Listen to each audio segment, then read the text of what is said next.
It's time to rank every single player who featured in the Road to the Knockouts Team 1. If you need some coins to improve your ultimate team, look no further than IG Vault for the cheapest coins on the market, and if you use the code Kieran at checkout, you'll get yourself a nice little discount off your order. Now, I normally do top 10s, but I thought for today's video, we're just going to rank every single player via a tier list. So if you like this kind of thing, please let me know by leaving a like rating, and I will do it more often. Let me introduce you to the tiers first then. So at the top, we have the GOAT tier, pretty self-explanatory. These are going to be players who will literally fit into anyone's team as long as they can get chemistry on them, so you know, some real top tier players in there. The second category is going to be star potential. Now, because these are obviously live items, they do have the ability to get better, so this is going to feature cards which, you know, if they get the right upgrades, could maybe feature in this top tier in the future. In the middle, we have the Great Already tier, pretty standard. These are cards which are absolutely fantastic as they are and will do a really good job for you. And similar, well, pretty similar is underneath, good for the price. These are cards which will do a good job for you, but they're not like, you know, outstanding cards, but considering their price, they'll do a very, very good job in that role. And then the final tier, we don't really have, you know, a trash tier, like a get in the bin tier. We've got it is what it is. These are cards who, they're not bad, they're not terrible by any means, but I just don't see them getting much action in this year's Ultimate Team. So that is what's going to be the bottom tier, because as I say, none of these cards are particularly complete garbage. Complete garbage? What was I trying to say there? Complete garbage, I think.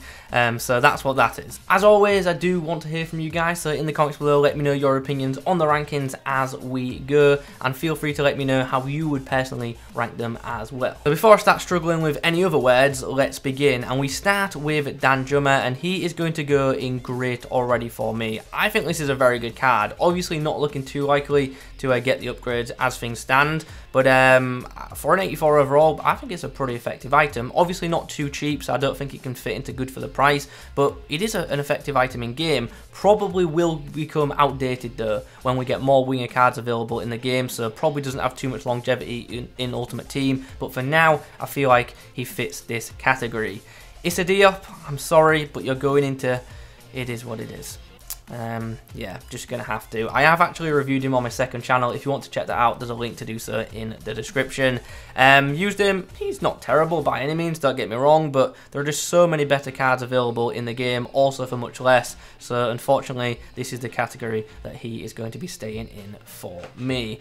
Gravenberch will follow him, but not in that category, in good for the price. Ultimately, I think this is, you know, a good card. It's usable, but I don't feel like it has like a standout position this year, which might sound a bit weird. I don't think his dribbling's good enough for the cam roll, even though he's got some good dribbling stats. He just feels heavy in game, and defensively, I don't think he's up to the task versus some other, you know, top tier defensive mids. And as a centre mid, he just does a good job. As I say, this tier is not a terrible tier by any means. I just think he's a good card for the price, but I don't think it's a card that's, you know, going to blow anyone away at this stage. So that's why he fits in right there. We then come on to Isaac, which is one that I think will it'll cause some discussion, because I'm going to put him in Great Already. Basically, this is a card that some people love and some people hate. I really do feel like it's a card that will only fit certain people's playstyles, so I can understand why some people will not like this card at all. If this was last year's FIFA, I might have put him higher because he was incredible last year. I don't think he's as effective in this year's Ultimate Team, but he is obviously still pretty good. Manafa is the next player to discuss, and he is going straight in. It is what it is, and to be honest, he's going at the bottom, and I'll tell you straight away, no one is going to finish below him, and that's because, and I think Nep made this point, if this was just a normal gold card, it would be discard. It would be discard price. The only reason this card's got value is because it's a special item. If you look at the card stats, they're not that fantastic, so I'm sorry, but the stats just aren't good enough. That's an EA thing. This card, it just really isn't that great, is it? Let's be honest. So yeah, let's move on swiftly to Markinos, who goes straight to the top. Pretty easy one, very, very, very easy. Markinos' non-inform is one of the best centre-backs in the game, and I don't think there's any debate on that. A boosted version of him is fantastic. This is also a pretty good upgrade versus his non-inform too, and obviously PSG do have pretty good potential of getting the upgrades too, so yeah, Markinos very, very easy and very quickly goes to the top of this list. Mukiele will now join the tiers, and he's going to go into Great Already. Very good card, another one that I have reviewed. Check it out on the channel if you haven't already. Actually makes for a brilliant in-game centre-back and a decent right back as well, and I just think he does a really good job. He's pretty physical, got some good defensive stats. Aerially, he's also very solid, and obviously he's pretty quick too. He's the best French right back in the game. I don't know how I possibly wow, I'm messing up really simple words right now. I clearly need a break. Anyway, he is the best French right back in the game, also one of the best Bundesliga right backs in the game as well, and I just think he gets into that category very quickly. As I say, a very good card, and as I said in the player review that I did of him, spoiler alert, I think he's a better centre back than he is a right back. Andy Robertson, where are we going to put him? I think I'm going to put him in star potential. Let's be honest, he has a terrific card, and to be fair, his non-inform isn't that bad. But is he super meta? No, he's not like your Ferland Mendes. And ultimately, what Robertson is missing, because he's brilliant in attack, is defensively he just doesn't quite have the same physical capabilities of, let's say, someone like a Ferland Mendy or a Theo Hernandez. So I think this category fits him well, because Liverpool are likely to obviously get the upgrades, so Robertson should get boosted. And if he gets the right upgrades in the right areas, he could definitely find himself in this top tier. But I do feel like he needs those upgrades to do that, so that's why he fits perfectly into this category. A good physical boost, and this card is up there in my opinion. Rodrigo, where will he go? Great already for me. Great already. He's pretty expensive. He's definitely not cheap, but he'll do a pretty good job for you at this stage of the game. Obviously, a lot of hype around him with him being Brazilian, being in the La Liga, and yeah, it's just a good card as well. Very good card for the dribblers, and should he get the boost, obviously could become a very good La Liga winger, but I do feel like he probably does need at least one boost to you know, justify his price, because currently he's very expensive. He is very good, but just really pricey. Leroy Sane. Now, if you've used non-informed Sane, you'll know that this card is outstanding, and this Road to the Knockouts card is brilliant too. I'm going to put it in star potential. There is one problem though. One problem. Sane's issue in this game is nothing to do with his stats. His stats are very good. The issue is his weak foot. He's got a 2-star weak foot, and that is extremely limiting. It really is. It's a shame that these cards will not boost his weak foot, because if so, like, I seriously think he's got top tier potential, because Sane is that good in this game. But for now, I'm just going to have to put him in star potential, and as I say, it's just a shame that the weak foot won't get boosted, because it's a class card. It really is. Heung-min Son, straight to the top, simple, just, it's a super meta card, 5-star weak foot, good pace, good dribbling, good shooting, good passing, good physicals, you can play it anywhere, striker, on the wing, cam, it's a top tier card, and as I say, it's one of them items that if you have it in your club, it will probably be in your starting 11 at this stage, so yeah, and to be honest, it doesn't matter which way these top two go around, like, because I feel like, well, I don't feel like I know that Markinos is one of the best centre-backs in the game, and I also know that Son is one of the best wingers in the game, so yeah, they're even on top, they really are, so it doesn't matter which way around we put them.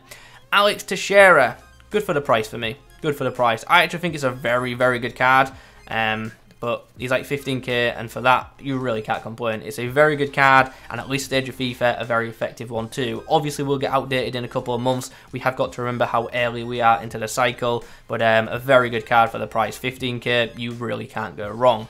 Tonali goes straight into great already for me. This was a brilliant card. It's just a shame that it's not looking like Milan are gonna get through their group, so Tonali probably won't be getting boosted, but as he is, he's terrific. I reviewed him on the channel, be sure to check it out if you haven't already. And Tonali is honestly one of the best distributors I've used already this year. His passing was ridiculously good for me, so really pleased with the item. And as I say, really easy pick just to put him in great already.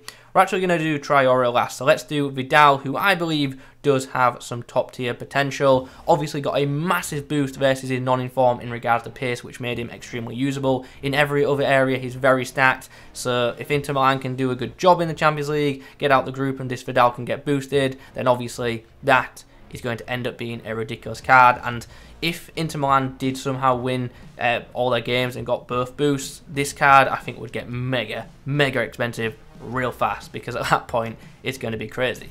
Anyway, we end with Teixeira.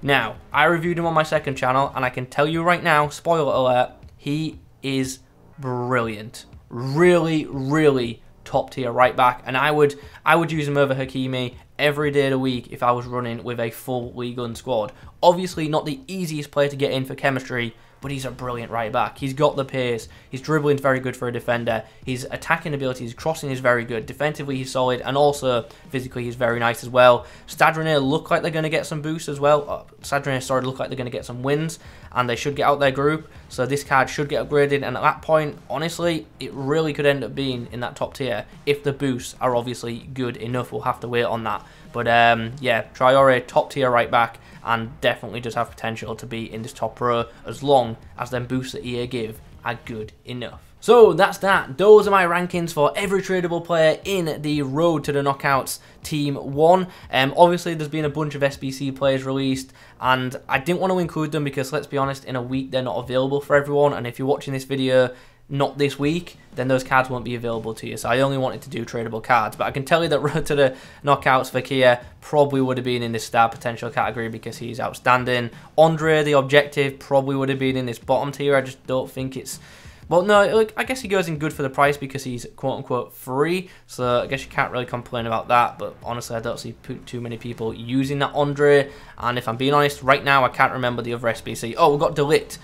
Delict probably in great already. I just feel like he's going to need, you know, a big pace boost to get even higher, but Delict, very, very good centre-back card. Really happy with the item, and I believe that's it. I don't think I've forgotten about anybody else. So, yeah, that's going to be that. I hope you guys have enjoyed this video. As I've said, be active in the comments, let me know your thoughts on my rankings, and also let me know yours down below. If you could leave a like rating on the video, that'd be very much appreciated. Thanks for watching, and as always, I'll catch you in the next